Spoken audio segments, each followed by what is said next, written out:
असं वाटतं की मराठी भाषा तुम्हाला जर टिकवायची असेल तर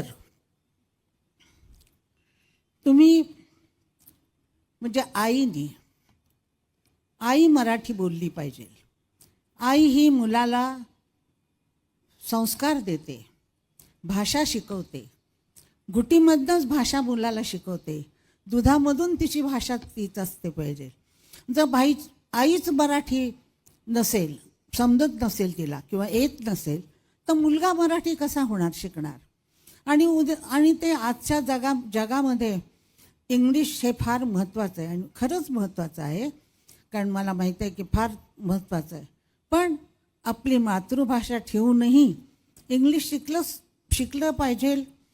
तर मातृभाषा तर येऊच शकेल ना आईनं बोलली तर मी असं सांगते की आजकाल मराठी लोक मराठी घरात न बोलताना इंग्लिशच बोलतात.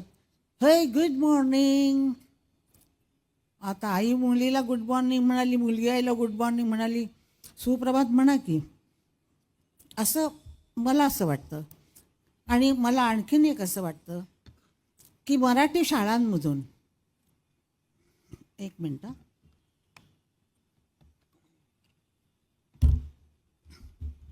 मराठी शाळांमधून 1 तास मराठी पुस्तक चांगलं म्हणजे छत्रपती शिवाजी महाराजांचं चरित्र 1 पान रोज वाचायचं, असं करावं मला असं वाटतं.